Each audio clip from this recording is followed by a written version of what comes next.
So for this episode of Adam Answers, I'm going to do a little bit different than I've done before because Elliott actually posted a YouTube video and a couple of people have asked if I could say a bit more based on what he said. And the YouTube video that he made was entitled, "How Do You Treat Each Individual?"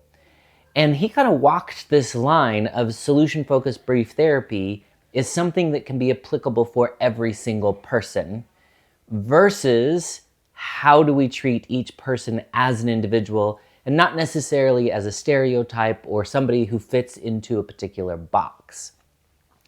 So I just want to spend a little bit of time talking about the nuances of that. One of the things I think is really important is that when we say any person could be impacted or influenced positively by solution-focused brief therapy, what we mean is because of the way that solution-focused brief therapy is structured, it could indeed be customized and individualized for each person. And I would actually even go a bit farther than that and say it should be customized and individualized for each person. We think about solution-focused brief therapy as a language and completely dependent upon the language of the clients. Therefore, no two people walking into my office are going to use the same language, are going to use the same words, they're not going to talk about the same things, they're not going to have the same life experience.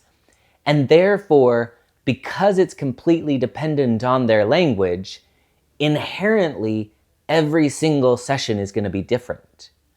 But as many of you know, Elliott and I kind of formulated the diamond approach to solution-focused brief therapy, and we said, typically there are 3 stages that we're going to go through: getting a desired outcome, getting a description of the desired outcome, and then closing in a way that honors someone's autonomy and agency. So we're going to go through that 3-step process with each person who comes, but that 3-step process is going to look entirely different based on who's sitting with us, because they're going to use different language and they're going to bring that different life experience. So I could have 2 white men and one is Jewish and one is Christian, and simply because of the difference of religion, they're going to talk about different things. They're going to have different life experiences. In addition, those 2 white men might be one at 60 years old and one at 20 years old. Life experience is going to be different.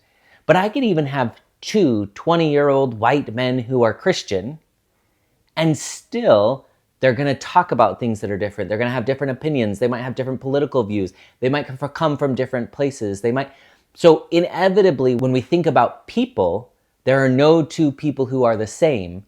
So inevitably, we as clinicians need to customize our language to match their language. I think that's one of the other things that Elliott kind of touched on, which I think is hugely important, which is typically if we think about categorizing people as men or as African American or as women, right? We put them into boxes. When we put them into boxes, what we also inherently do is we say you have something in common and therefore you must have other things in common. You must think the same. You must have a common experience. And solution-focused brief therapy actually says precisely the opposite of that. There are no 2 people who are the same. Therefore, as I walk through this 3-step process, I need to do something different. Elliott actually called this a work of social justice. And I would say that's hugely important because what we're doing in essence is we're saying, let's take into consideration someone's social location.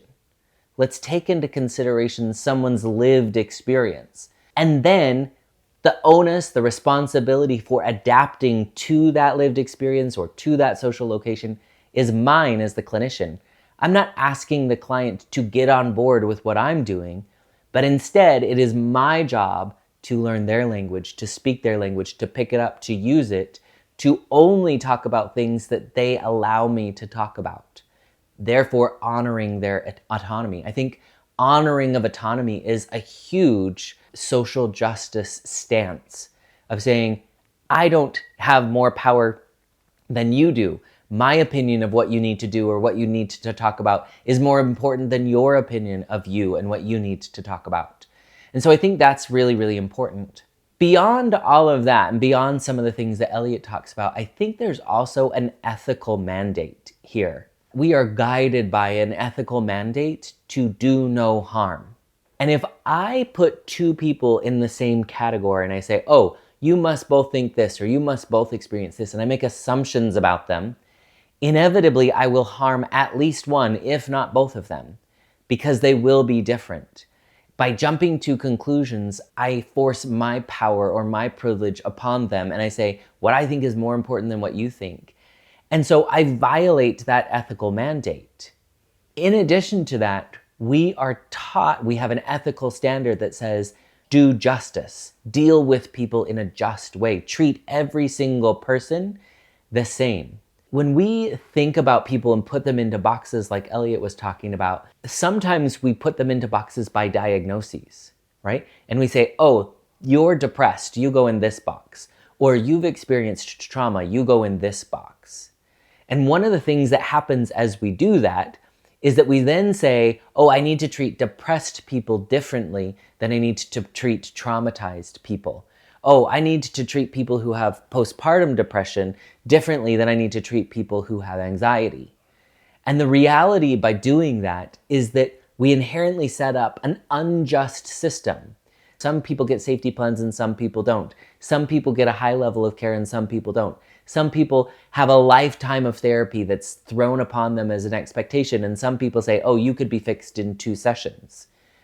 We impose our view on what needs to be done to them and for them based on which diagnosis they fit into. And one of the things that I would say is that's unethical. That's unjust. We're treating people unfairly based on preconceived presenting problems. And so it is a social issue. It is an ethical issue. But beyond all of that, I think what it really comes down to is that it's a care issue. Each person who comes in to see me, they don't want me to see them as one of a group. They don't want me to see them as a representative or a token or an example of somewhere that they come from. They want me to connect with them as an individual. They want me to see them, to appreciate them, to listen to them, to care for them.